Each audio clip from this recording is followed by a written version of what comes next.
This is it. This is it right there. That's the hammer. That's the NCAA hammer that dropped on Michigan today. The hammer that never was. That's the way I'll title the book that I one day write about this. Pate State attendees stay 6 months ahead of the news cycle. We went back and looked in the archives. January 30th, we did a segment where I just laid out everything that was coming. Like every bit of it happened. So here's what's happening if you're just getting caught up. God bless you for living your life and not being caught up in the weeds on this stuff like we are. NCAA sanctions came down today on Michigan. You've got a big fine, which we expected. You got show causes for Harbaugh, for Connor Stallions, neither of which matter. The fine doesn't matter. You're not paying it. I'm not paying it. Michigan football is really not paying it either. Sharon Moore, this is the most laughable part. Sharon Moore, his suspension, 2 games for this year, not the first 2 games, mind you, because those were too important. Michigan said, we'll suspend him the third and fourth games of the season. Oh, and if you need to tack on another one, let's wait and do that one in 2026. And the NCAA said, all right, that works for us. Like it's a joke of a process. So this whole time we walked a tightrope on this because I was very, very, very confident in January. I knew where this was going. If you read between the lines on the show, you kind of knew why I knew that. That's not important. What's important is everything we said in January happened, and everything we said wouldn't happen in January didn't happen. So there was a lot of hope by Ohio State fans, Michigan State fans, and also people who just think wrong was done and they wanted to see it punished that a big NCAA bombshell was coming, a big NCAA hammer was going to drop. And I didn't disagree with you that it may be deserved. I mean, I looked at the findings, I looked at the allegations. You have multiple level 1 violations. To me, in any former life, that means you've got big sanctions on the way. But this is not a former life. This is the current life. And I need to tell you 4 letters that are irrelevant from this point forward when it comes to enforcing collegiate athletics, and that is NCAA. Those letters are dead. Those letters no longer mean what they meant when I was a kid. They no longer mean what they meant when Jim Tressel was the head coach at Ohio State, or all the way back when Bo Schembechler was the head coach at Michigan, or even Lloyd Carr was the head coach at Michigan. It's just a different world now. So that is one reason why I thought it was always very foolish and very, I don't know, idealistic instead of realistic if you're an opposing viewpoint person on this to think that a postseason ban was ever coming. That's all I ever cared about. Taking away scholarships even doesn't hurt you anymore because scholarships don't mean what they used to mean because you can just underwrite the value of what would have been a scholarship with actual money.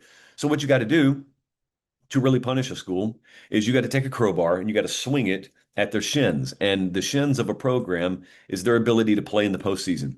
And that was never going to happen. That was never going to be on the table for Michigan. It was never going to be on the table for anyone else the NCAA is investigating. The reason for that, I just want to reiterate what I said in January and what I've stood behind ever since then. Got mocked because of it, by the way. Crickets this morning. No apologies. That's okay, though. The reason I thought Michigan would avoid the postseason ban is not because they didn't deserve one. Again, if this exact list of allegations happened in 1998, Michigan would have gotten annihilated today. If it would have happened in 2011, they may have been annihilated. We don't live in that world anymore. So, to understand why the NCAA is completely powerless to really punish a program anymore, you need to understand what the NCAA is. This is what I tried to hammer home, no pun intended on hammer. I tried to hammer home on our show many times over the first half of this year what the NCAA is. Because if you know that, you know why nothing was coming here. The NCAA is just the enforcement branch of the governing body of college athletics. The governing body of college athletics is what? It's the university presidents. That's what the governing body is. So the NCAA is this nameless, faceless, like blue circular logo with 4 letters in it that's meant to do the bidding of university presidents. So it can be the bad guy. They don't want to be the bad guy. It can be the bad guy. And it used to be that they let it do its job.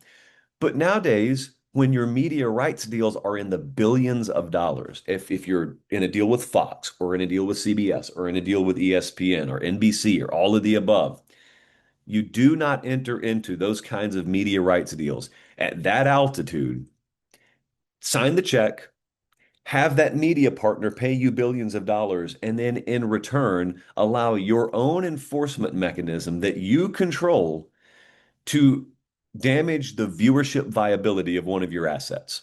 Translation: Fox is not coming to the Big Ten and saying, here are billions of dollars. And then the Big Ten says, thanks, cash the check. Michigan did something bad. We're going to put a postseason ban on them, which shaves their viewership viability 8 to 10% on a given Saturday. And Fox looks at it and says, okay, that's the right thing to do. It's not the thing that they're going to do, whether it's right or not. That was never going to happen. That was, now that I can be a little more open for you, that was laid out at the executive level to me about 10 months ago. I had this entire case laid out in front of me. Not all the specifics, not the NCAA case files. I don't mean that. I had a good enough idea of what was in that, but I had it laid out from the other side, the invisible third man in the room here, if you will. And that is the fact that media companies, broadcast companies, have a pretty big say in what goes on in collegiate athletics now and moving forward. So Michigan's getting off. I mean, for all intents and purposes, they're getting off. Whether it's right or wrong, we're well past litigating that. They're getting off. Here is the big hammer home point. This should be the takeaway. I think everybody can look and say it's a different standard now. Michigan getting off to the light degree they did is evidence that it's a different standard. Like if you're a Michigan fan, even, and you're listening and saying, no, we did nothing wrong, forget about that. Whether you think it is right or wrong or not, you had multiple level one violations levied against you. In any other period of time in college athletics, that would have been complete hammer time. And it's not anymore. So even you guys, even though you're happy today, you have to admit it's a different era now. So the question is, today it was you. Tomorrow, let's say a massive scandal erupts in East Lansing or Columbus or State College, and all of a sudden it's you that has your torch and pitchfork out, and you want someone to do the right thing. My question there is, who does the right thing? Who are the cops? Who's the arbiter out there, the independent arbiter? And I'll tell you, it's not the NCAA, it's the league conference. It's the conference level. It's the leagues. It's the conferences. They have to take it upon themselves. Everybody's screaming, I want guardrails, I want guidelines, I want rules. Okay, well then hand autonomy to Big Brother. Not at the NCAA level, at the conference level. You got to be able to police your conferences. You got to be able to police your leagues. And I wonder what the takeaway is from this moving forward, as it relates not to this case, but to what's going to happen in the future. So there you go. Big fine for Michigan, show causes for coaches, no postseason ban. How about this? There aren't even redacted wins. Like they didn't even go that far. That's the one area where I thought maybe that's the performative, like that's the aesthetic hammer that they'll swing. Again, that's all cosmetic. I never cared about vacated wins, but I thought to myself, that's a big headline grabber enough. Like that's a scalp on the wall. The NCAA can pretend that they had some authority to hang, and they didn't even do that. So it's a big win for Michigan. And now we're free to talk about actual football. Michigan opens the season in like 15 days. So let's get after it.